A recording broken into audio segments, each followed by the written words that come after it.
നമസ്കാരം. വിശ്വവിഖ്യാതമായ പല കണ്ടുപിടുത്തങ്ങളും നടത്തിയ സയൻറ്റിസ്റ്റുകൾ പലരും മാനസികമായ ബുദ്ധിമുട്ട് അനുഭവിച്ചിരുന്നവരാണെന്ന് നമ്മൾ കേട്ടിട്ടുണ്ട്. അതുപോലെ ഒരാളാണ് പ്രൊഫസർ ജോൺ നാഷ്. സ്കീസോഫ്രീനിയ എന്ന അസുഖത്തെക്കുറിച്ച് എ ബ്യൂട്ടിഫുൾ മൈൻഡ് എന്ന മൂവിയിലൂടെ ചിത്രീകരിച്ചിരിക്കുന്നത് വളരെ മനോഹരമായിട്ടാണ്. നമ്മൾ ഇന്ന് സംസാരിക്കാൻ പോകുന്നതും മനസ്സിലാക്കാൻ പോകുന്നതും സ്കീസോഫ്രീനിയ എന്ന അസുഖത്തെക്കുറിച്ചാണ്. ഞാൻ ഡോക്ടർ അനശ്വര ദേവ്. ഈ സ്കീസോഫ്രീനിയ എന്ന ആ വാക്കിൻ്റെ തന്നെ അർത്ഥം വരുന്നത് ഇമോഷണൽ അലൂഫ്നെസ് ഓർ സോളിറ്ററി ഹാബിറ്റ്സ്. അവരെപ്പോഴും ഇമോഷണലി അലൂഫായിരിക്കും, ഒറ്റപ്പെട്ടുകൊണ്ടായിരിക്കും, ഒറ്റപ്പെട്ടിട്ടുള്ള കാര്യങ്ങളായിരിക്കും അവർ കൂടുതലും ചെയ്യും. റിയാലിറ്റിയും അൺറിയാലിറ്റിയും തമ്മിൽ അവർക്ക് ഒരു ഡിഫറൻസിയേഷൻ ഉണ്ടാവില്ല. അതായത് they will be in to fantasy world. അവർ വിചാരിക്കുന്ന fantasy world fixed false beliefs, അവർ തെറ്റായ പല ധാരണകളും അത് റിയൽ ആണെന്ന് വിചാരിച്ച് അത് പക്ഷേ റിയാലിറ്റി അല്ല, ശരിക്കും അത് റിയൽ ആണെന്ന് വിചാരിച്ചിട്ട് ജീവിക്കുകയാണ്. ഇത് മേജർ സൈക്കോസിസിൽ ഉൾപ്പെടുന്ന ഒരു വിഭാഗമാണ്. മൈനർ സൈക്കോസിസ് എന്ന് പറഞ്ഞാൽ ഡിപ്രഷൻ, ആങ്സൈറ്റി ഒക്കെ മൈനർ സൈക്കോസിസാണ്. മേജർ സൈക്കോസിസിൽ പെടുന്നതാണ് സ്കിസോഫ്രീനിയ, ബൈപോളാർ ഡിസോർഡർ ഒക്കെ. ഇതിൽ ടോട്ടൽ ഡിസിൻറ്റഗ്രേഷൻ ഓഫ് പേഴ്സണാലിറ്റി വരികയാണ്. ഇതിൽ പേഷ്യൻറ്റിന് ഐ ടു ഐ കോണ്ടാക്റ്റ് കുറവായിരിക്കും. And they won't concentrate in their grooming, self care കുറവായിരിക്കും. ആൻഡ് ഒരാൾ സംസാരിച്ചു കഴിഞ്ഞാൽ അവരുടേതായ ഇൻ്റർപ്രിട്ടേഷൻസ് ആണ് അവർ കൊണ്ടുവരിക. അവരുടേതായ ഒരു തിങ്കിങ് പ്രോസസ്സ്, ഫാൻറ്റസി വേൾഡ്, അത് വേറൊരാൾക്ക് പറഞ്ഞ് മനസ്സിലാക്കാൻ ബുദ്ധിമുട്ടായിരിക്കും. അവരത് അംഗീകരിക്കില്ല ആ പറയുന്നതൊന്നും തന്നെ. സോ ഇതൊക്കെയാണ് പൊതുവെ സ്കിസോഫ്രീനിയ പെട്ടെന്ന് നമുക്ക് മനസ്സിലാക്കാൻ പറ്റുന്നത്. WHO സ്റ്റാറ്റിസ്റ്റിക്സ് പ്രകാരം ടീനേജുകളിൽ നിന്നും ഇതിൻ്റെ ടെൻഡൻസി കണ്ടു തുടങ്ങും. അതായത് ഒരു ആൺകുട്ടികൾ 17 മുതൽ 20 വയസ്സ് വരെയും പെൺകുട്ടികൾ 17 മുതൽ 30 വയസ്സ് വരെയും ഇത് കാണപ്പെടുന്നുണ്ട്.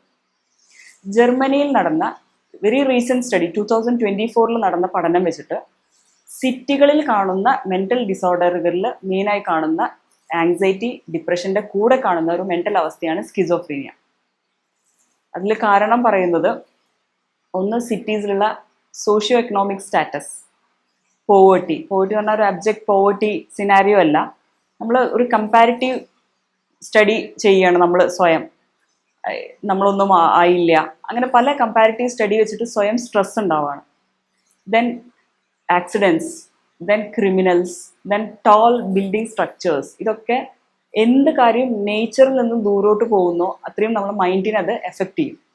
സോ അതിൽ നിന്ന് തന്നെ മനസ്സിലാക്കാം, നമ്മളൊരു പുരോഗമിക്കുമ്പോൾ അതിൻ്റെ കൂടെ എഞ്ചിനീയർ ആവട്ടെ, ബയോളജി റിലേറ്റഡ് അല്ലാത്തതും ഡോക്ടേഴ്സും അല്ലാത്ത ആൾക്കാർക്കും ഇതിലൊരു പങ്കുണ്ട്.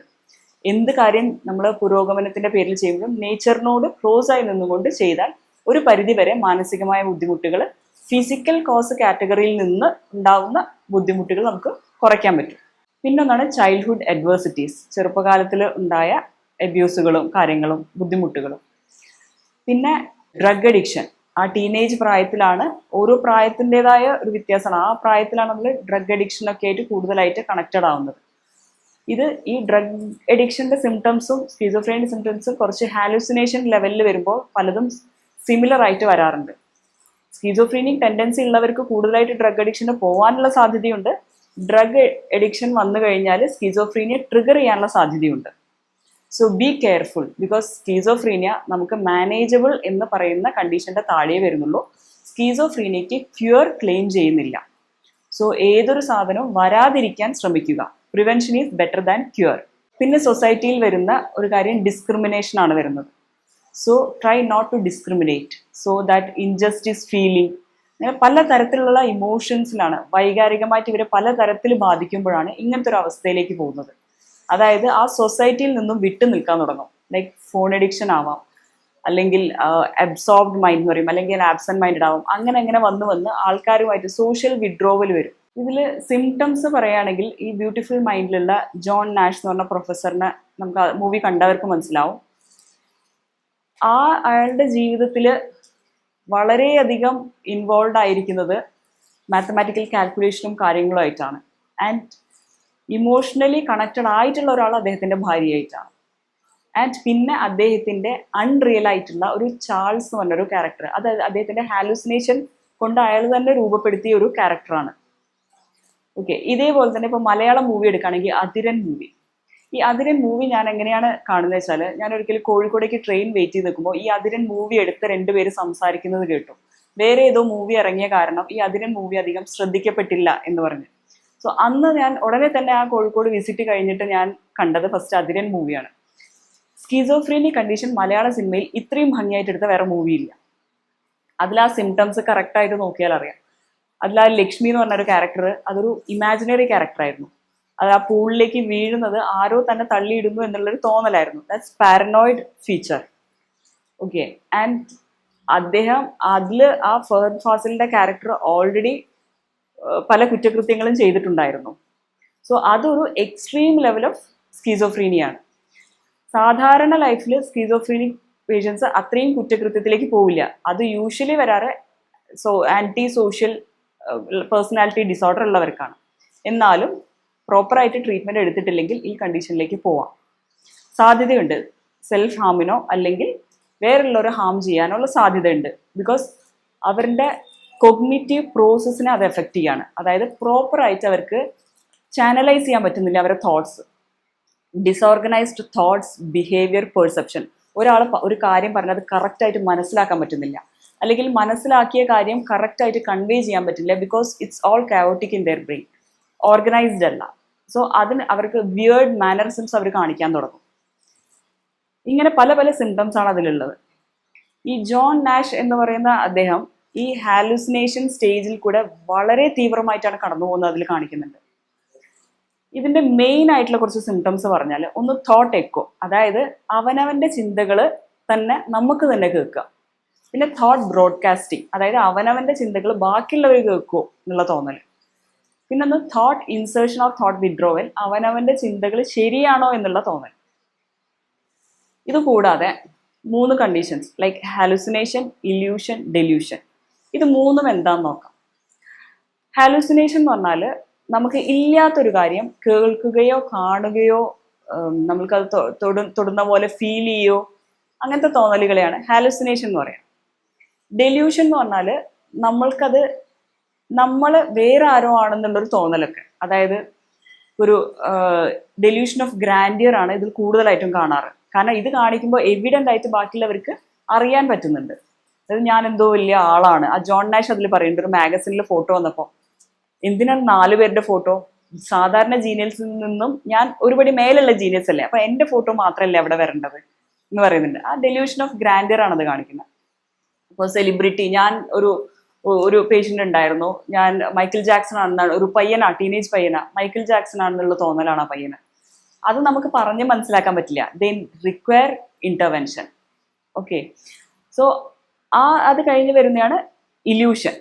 കഴിഞ്ഞു വരുന്നതെന്നല്ല, ഇതിന്റെ വേറൊരു ആസ്പെക്റ്റ് ആണ് ഇല്യൂഷൻ. ഇല്യൂഷനിൽ സംഭവിക്കുന്നത് ഒന്ന് വേറൊന്നാണെന്ന് തോന്നുക. അതായത് ഒരു ഇല ഇളകി, ആ ഇല ഇളകി ഇരുട്ടത്താണെങ്കിൽ അത് ആരോ പോയ പോലെ ഒരു തോന്നൽ, ഒന്നിനെ വേറൊന്നായി തോന്നുക. സോ ഇങ്ങനെ ഓരോ തോന്നലുകളും വെക്കുക. ഈ തോന്നലനുസരിച്ച് റിയാക്ട് ചെയ്യുമ്പോഴാണ് കണ്ടു നിൽക്കുന്നവർക്ക് ഇവർക്കെന്തോ പ്രശ്നം ഉണ്ടല്ലോ എന്ന് തോന്നുക. ബിക്കോസ് കണ്ടു നിൽക്കുന്ന ആൾക്ക് ഇയാളുടെ തോന്നലിലുള്ള ആളവിടെ കാണുന്നില്ല.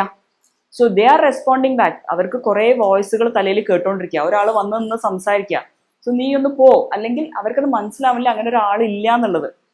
ബ്യൂട്ടിഫുൾ മൈൻഡിൽ ചാൾസ് എന്ന് പറഞ്ഞ ഫ്രണ്ട് എന്ന് പറഞ്ഞാൽ ഒറിജിനലാ. സോ അതിൽ ലാസ്റ്റിൽ ചോദിക്കുന്നുണ്ട് വേറൊരു ലേഡിനോട്, ഇത് ബെറ്റർ ആയി വരുന്ന സമയത്ത് ചോദിക്കുന്നുണ്ട്, ശരിക്കും ഒറിജിനൽ ആയിട്ട് ഒരാൾ വരും, അപ്പോൾ ചോദിക്കും ഇയാൾ നിങ്ങൾക്ക് കാണാൻ പറ്റുന്നുണ്ടോ.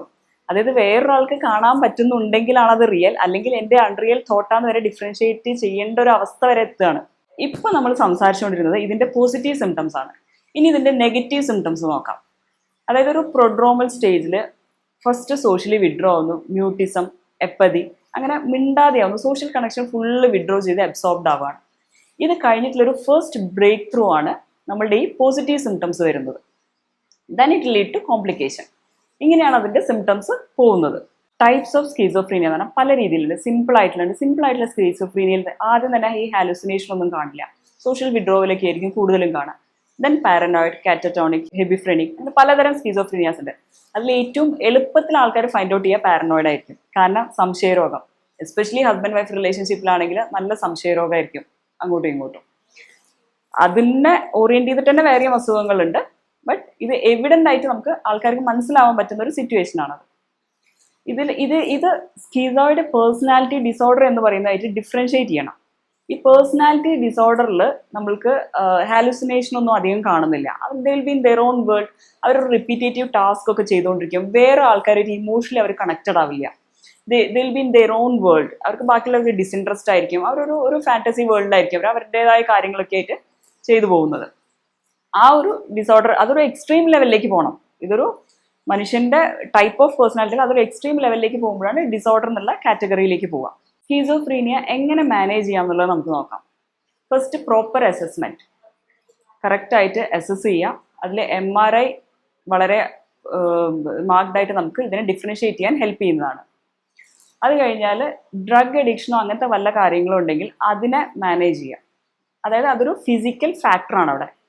ഇതേപോലെ തന്നെ മെന്റൽ ഫാക്ടേഴ്സ് ഉണ്ടാവും. അതായത് നമ്മളുടെ ചുറ്റുപാട്, നമ്മളുടെ ആംബിയൻസ് ഓക്കെ അല്ലെങ്കിൽ നമ്മൾ എത്ര മെഡിസിൻ എടുത്തിട്ടും എന്ത് ചെയ്തിട്ടും തിരിച്ചു പോകുന്നത് ചുറ്റുപാട് നല്ല ആംബിയൻസ് അല്ല. അപ്പോൾ ഒരു ഫാമിലി തെറാപ്പി തന്നെ അവർക്ക് കൊടുക്കേണ്ടി വരും. ഫാമിലിനെ പറഞ്ഞ് മനസ്സിലാക്കുക.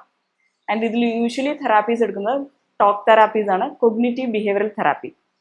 അതായത് ഈ ഹാലുസിനേഷൻസുമായിട്ട് എങ്ങനെ കോപ്പപ്പ് ചെയ്യാം, കാരണം ഇത് പോവില്ല. അപ്പോൾ എങ്ങനെ കോപ്പപ്പ് ചെയ്യാം, അതിനെ റെസ്പോണ്ട് ചെയ്യാതിരിക്കാം, എങ്ങനെ അത് മെന്റലി സ്ട്രെസ് വരാതെ കോപ്പപ്പ് ചെയ്യാം, ഇത് തെറാപ്പിയിലൂടെ കിട്ടും. പിന്നെ medical treatment usually allopathic psychiatric drugs ആണ് കൊടുക്കുക. ഇതല്ലാതെ നമുക്ക് കൂടുതലായിട്ട് എന്ത് ചെയ്യാൻ പറ്റും എന്ന് ചോദിച്ചാൽ ആയുഷ് സിസ്റ്റം വളരെയധികം സിംറ്റമാറ്റിക് ട്രീറ്റ്മെന്റ് കൊടുത്തിട്ട് പല സിംറ്റത്തിനെയും നമുക്ക് വളരെയധികം ഒരു റിലാക്സേഷൻ ലെവലിലേക്ക് കൊണ്ടുവരാൻ പറ്റും. എന്ന് വിചാരിച്ചിട്ട് ഈ ഹോമിയോപ്പതി അതിൽ വളരെയധികം നല്ല മെഡിസിൻസ് നമുക്ക് ഈ ഹാലുസിനേഷൻസ് ഇങ്ങനത്തെ പല കാര്യങ്ങളിലും വളരെയധികം എഫക്റ്റീവാണ്. നമ്മളൊരു മെന്റൽ കാംനെസ് ഫസ്റ്റ് തന്നെ അവർക്ക് അനുഭവപ്പെടാൻ പറ്റും. പക്ഷേ പല പേഷ്യൻസ് എന്ത് വിചാരിക്കും വെച്ചാൽ എന്നാൽ പിന്നെ ഇനി ഞങ്ങൾക്ക് ഹോമിയോപ്പതി മതി എന്ന് പറഞ്ഞിട്ട് അലോപ്പതി പെട്ടെന്ന് അങ്ങോട്ട് നിർത്തിക്കളയും. അങ്ങനെ നിർത്താൻ പാടില്ല. നമ്മൾക്ക് അതിൽ ചെയ്യാൻ പറ്റുന്നത് ഒരു എക്സ്ട്രീം ലെവലിലുള്ള ഒരു കണ്ടീഷനൊക്കെ എന്തിനും നല്ലത് ഒരു ഇൻ്റഗ്രേറ്റഡ് മോഡലാണ്. സോ അത് കഴിച്ചിട്ടുള്ള എഫക്റ്റ് എന്താണോ അത് അവിടെ ഇരിക്കട്ടെ. അത് കഴിഞ്ഞിട്ട് നമ്മൾ ഹോമിയോപ്പതിക് മെഡിസിൻ കൂടെ കഴിച്ച് ഇതിനെ കുറച്ച് റെഡ്യൂസ് ചെയ്ത് നമുക്കൊരു ഡെയിലി ലിവിങ് പോസിബിൾ ആക്കുക എന്നുള്ളതാണ്.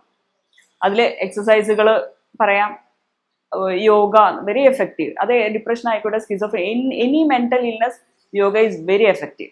നമ്മളുടെ മെഡിസിൻ്റെ കൂടെ എക്സസൈസുകളിൽ ഏറ്റവും നല്ല എഫക്റ്റീവ് ആയിട്ടുള്ള ഒരു കാര്യം. അതിൽ എയറോബിക് എക്സസൈസ് ഇവർക്ക് നല്ലതാണ്. പിന്നൊന്ന് ഒക്യുപ്പേഷണൽ തെറാപ്പിയാണ്. ഇപ്പം നമ്മൾ ഈ ഒരു നോബൽ പ്രൈസ് ഒക്കെ കിട്ടിയ കാരണം അദ്ദേഹത്തിന് മനസ്സിലായി ഇങ്ങനത്തെ ഒരു സ്കീസോഫ്രീനിയ കണ്ടീഷൻ ഉണ്ടെന്ന് മനസ്സിലായി. He was having A very good family support. Wife അത്രയും സപ്പോർട്ട് ചെയ്തിട്ടുണ്ട്. പക്ഷെ അതിലൊരു കാര്യമുണ്ട്, നമ്മൾ കൂടുള്ള ആൾക്കാർ നമ്മൾക്ക് ട്രീറ്റ്മെന്റ് വേണം എന്ന് പറയുമ്പോൾ നമ്മൾ ഈ ഡോക്ടറെ അടുത്തേക്ക് പോകാൻ പറ്റണം. അതുകൊണ്ടാണ് അദ്ദേഹത്തിന് നല്ലൊരു ലൈഫ് ലീഡ് ചെയ്യാൻ പറ്റിയത്, അല്ലേ? നമ്മളത് ആരെയും വിശ്വസിക്കാതെ ആര് പറഞ്ഞാലും കേൾക്കാതെ എനിക്കൊരു കുഴപ്പമില്ല എന്ന് പറഞ്ഞു കഴിഞ്ഞാൽ നമുക്കവിടെ ഓപ്ഷൻസ് കുറവാണ് അവരെ ബെറ്റർമെന്റിലേക്ക് കൊണ്ടുവരാൻ.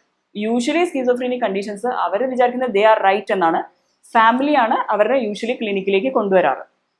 സോ നമ്മൾക്ക് എന്തെങ്കിലും ബുദ്ധിമുട്ട് തോന്നും, അല്ലെങ്കിൽ നമുക്കിനി തോന്നിയില്ലെങ്കിലും വേറൊരാൾ നമുക്ക് എന്തൊരു ബുദ്ധിമുട്ടുണ്ട് എന്ന് തോന്നിയാൽ നമ്മളുടെ വെൽവിഷർ ആണ് പറയുന്നതെങ്കിൽ അവരെ ഒന്ന് വിശ്വസിച്ചിട്ട് ഡോക്ടറിൻ്റെ അടുത്ത് സമീപിക്കുക. സോ നിങ്ങൾക്ക് എത്രയോ ഒരു ബെറ്റർ ലൈഫ് ലീഡ് ചെയ്യാൻ പറ്റും. ഇതിൽ തന്നെ എങ്ങനെ ഒരു ഒക്യുപ്പേഷണൽ തെറാപ്പി കൊടുക്കാം. ഒക്യുപ്പേഷണൽ തെറാപ്പി എന്ന് പറഞ്ഞാൽ ഇപ്പോൾ ഒരു ജോൺ നാഷ് പറഞ്ഞ ഒരു ഹൈ IQ ലെവലുള്ള കാരണം അദ്ദേഹത്തിന് നോബൽ പ്രൈസ് കിട്ടാവുന്ന അത്രയും അദ്ദേഹത്തിന് വർക്ക് ചെയ്യാൻ പറ്റി.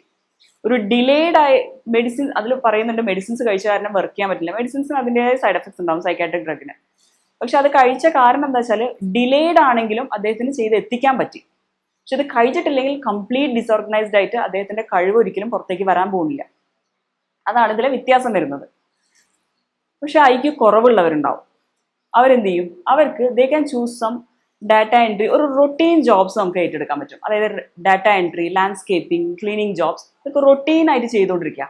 ആൻഡ് അവരുടെ പരിചയമുള്ള സാഹചര്യത്തിൽ കൂടുതലായിട്ട് നിൽക്കുക. അതായത് ആ പരിചയമുള്ള സെയിം സ്ഥലത്ത് തന്നെ അധികം നേരം വർക്ക് ചെയ്യുക, അല്ലെങ്കിൽ ഓർഗനൈസ്ഡ് ആയിട്ടുള്ള അതിങ്ങനെ സാധനങ്ങൾ അങ്ങോട്ടും ഇങ്ങോട്ടും മാറ്റിയിട്ട് അല്ലെങ്കിൽ റീഅറേഞ്ച് ചെയ്യാതെ സെയിം സ്ഥലത്ത് മോണോട്ടോണസ് ആയിട്ട് വർക്ക് ചെയ്യാൻ പറ്റുക. ഇമോഷണലി കണക്റ്റഡ് ആവാത്ത തരം ജോബ്സ് ഏറ്റെടുക്കാം. അല്ല, അത്യാവശ്യം IQ ഉണ്ടെങ്കിൽ നല്ല കഥാകൃത്തുക്കൾ, because they have immense imagination, they can have weird imagination, നല്ല തിരക്കഥകൾ സൃഷ്ടിക്കാൻ പറ്റും.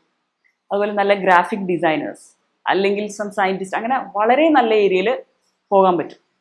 If you have a business, അവരുടേത് ഐഡിയാസ് എന്ന് പറഞ്ഞാൽ യുണീക്ക് ആയിരിക്കും. ദേ വിൽ ബി, അവർക്ക് വളരെ യുണീക്കായിട്ട് നല്ല ഐഡിയാസ്, പുതിയ ഫ്രഷ് ഐഡിയാസ് കൊണ്ടുവരാൻ പറ്റും. അത് നമ്മളുടെ ഒരു ബിസിനസ് ചെയ്യുകയാണെങ്കിൽ നമ്മളുടെ ബിസിനസ്സിൻ്റെ ഒരു അസറ്റ് ആയിരിക്കും അവരുടെ ideas. But they won't be having the capability to execute it. അത് ഒരു ബിസിനസ് തരത്തിൽ അത്രയും ഓർഗനൈസ്ഡ് ആയിട്ട് കൊണ്ടുപോകാനുള്ള ഒരു കഴിവെന്നല്ല, അവർക്കത് പറ്റില്ല. Because they are basically disorganised.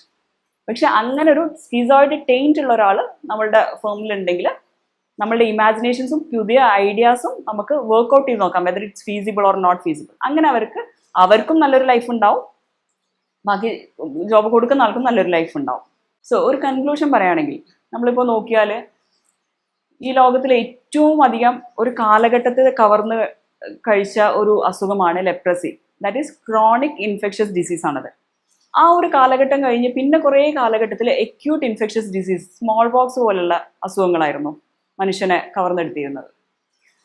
അത് കഴിഞ്ഞിട്ടുള്ള കാലഘട്ടം വന്നപ്പോൾ എന്തുപറ്റി, ഈ ഇൻഫെക്ഷനൊക്കെ ട്രിഗർ ചെയ്തിട്ട് ക്രോണിക് ഡിസീസുകളാണ് കൂടുതലായിട്ട് വരുന്നത്. WHO സ്റ്റാറ്റിസ്റ്റിക്സ് പ്രകാരം 71% ബുദ്ധിമുട്ടുകൾ അല്ലെങ്കിൽ അതുകൊണ്ട് ഇല്ലാതാവുന്നത്, ഈ ലോകത്ത് നിന്ന് ഇല്ലാതാക്കാൻ അത്രയും കേപ്പബിൾ ആണ് ഈ ക്രോണിക് ഡിസീസുകൾ എന്ന് പറയുന്നത്. അതിൻ്റെതായ ഒരു രീതിയുണ്ട്. അത് നമ്മൾ ഇന്റർവെൻഷൻ കൊടുത്തിട്ടില്ലെങ്കിൽ അത് തനിയെ മാറുന്നൊരു അസുഖമല്ല. പിന്നെ ഒരു കാര്യമുണ്ട്, പലപ്പോഴും പറയും മൈൻഡിന് എന്തെങ്കിലും ബുദ്ധിമുട്ട് വരുമ്പോൾ എല്ലാവരും വിചാരിക്കും എനിക്കത് സ്വന്തം വിചാരിച്ച് മാറ്റാം എന്നുള്ള വിൽ പവർ, പ്രത്യേകിച്ച് വിൽ പവർ, സ്വയം വിൽ പവർ ഒക്കെ ഉള്ളവർ വിചാരിച്ച് അങ്ങോട്ട് മാറ്റാം. C, when you are clinically diagnosed, നിങ്ങൾക്ക് വിചാരിച്ച് മാറ്റാൻ പറ്റുന്ന ഒരു സാധ്യത അവിടെ കുറഞ്ഞു. അത് നിങ്ങൾക്ക് ഹെൽപ്പ് ചെയ്യാവുന്നേ ഉള്ളൂ. It's an add on. നിങ്ങളുടെ വിൽ പവർ ഇതിൻ്റെ ഒരു ആഡ് ഓൺ മാത്രമായിരിക്കും. കാരണം വിൽ പവർ നല്ല ഐക്യു ഒക്കെ ഉണ്ടെങ്കിൽ ആഡ് ഓൺ ആണ്. ഇപ്പോൾ ഹോമിയോപ്പതി മെഡിസിൻസ് ഒക്കെ കഴിക്കുമ്പോൾ ഈ വിൽ പവർ കൂട്ടാനും ഐക്യു കൂട്ടാനും അങ്ങനെ പല ആസ്പെക്റ്റിൽ അത് ഹെൽപ്പ് ചെയ്യുന്നുണ്ട്. ആഡ് ഓൺ ആണ്. സോ അങ്ങനെ ഒരു പാസ്റ്റ് കുറേ ഡീക്കേഡ്സിൽ ഇത് കൂടുതലായിട്ട് സിറ്റീസിലും എല്ലാതെയും മെന്റൽ അസുഖങ്ങൾ കാണുന്നുണ്ട്. ഇത് പണ്ടും ഉണ്ടായിരുന്നു. അത് പലപ്പോഴും എന്താ പറ്റുന്നത് വെച്ചാൽ ഈ സോഷ്യൽ സ്റ്റിഗ്മ കാരണം അവൻ ഭയങ്കര ദേഷ്യക്കാരനാ. സി, ദേഷ്യം എല്ലാവരിലുള്ള വികാര, അതിനങ്ങനെ ജെൻഡർ ഒന്നുമില്ല. ആണുങ്ങൾക്ക് ദേഷ്യം, സ്ത്രീകൾക്ക് ദേഷ്യം, അങ്ങനെയില്ല. ബേസിക് ആയിട്ടുള്ള വികാരമാണ് ദേഷ്യം എന്ന് പറയുന്നത്. പക്ഷേ ഇപ്പൊ ഡിപ്രഷനിൽ എങ്ങനെയാ ഒരു വിഷമത്തിൽ നിന്ന് വിഷാദത്തിലേക്ക് പോകുന്നത്, അതേപോലെ ഒരു ദേഷ്യം നോർമൽ ആയിട്ടുള്ള സാഹചര്യത്തിൽ ഉണ്ടാവുന്ന ദേഷ്യത്തിനേക്കാളും കൂടുതൽ ലോങ് ലാസ്റ്റ് ചെയ്യുന്ന ദേഷ്യം, എന്തിനും ഏതിനും ദേഷ്യം, ഇത് ട്രീറ്റ്മെന്റ് കൊണ്ട് മാത്രമേ മാറ്റാൻ പറ്റുള്ളൂ. ഇറ്റ് റിക്വയർസ് ഇന്റർവെൻഷൻ എന്ന് പറഞ്ഞാൽ ഓൾവേസ് മെഡിസിനല്ല. ഇനീഷ്യലി ഒരു മൈൽഡ് ലെവലാണെങ്കിൽ നമ്മൾക്ക് ചിലപ്പോൾ മോട്ടിവേഷണൽ സ്പീച്ചോ അല്ലെങ്കിൽ സം ഹോബീസ്, ഇതൊക്കെ അല്ലെങ്കിലും വേണം. മെഡിസിൻ എടുക്കുന്നുണ്ടെങ്കിലും കൂടെ വേണ്ട കാര്യങ്ങളാണ് ഇതൊക്കെ. നല്ല ജീവിത സാഹചര്യം, നല്ല ജീവിത ശൈലി, ഇത് രണ്ടും എന്തായാലും വേണം. അതിൻ്റെ കൂടെ ഇത് അൺകൺട്രോളബിൾ ആണെങ്കിൽ, ബാക്കിയുള്ളവർ പറയുന്നുണ്ടെങ്കിൽ അതിന് മെഡിക്കൽ ട്രീറ്റ്മെന്റ് തന്നെ ആവശ്യമാണ്. ഇതിന് ഓൾവേസ് മെഡിസിൻ്റെ സൈഡ് എഫക്ട്സ് പേടിച്ചിരിക്കരുത്. ആയുഷ് സിസ്റ്റത്തിൽ വളരെ കുറവാണ് side effects. Homeopathy is a very safe and effective medicine.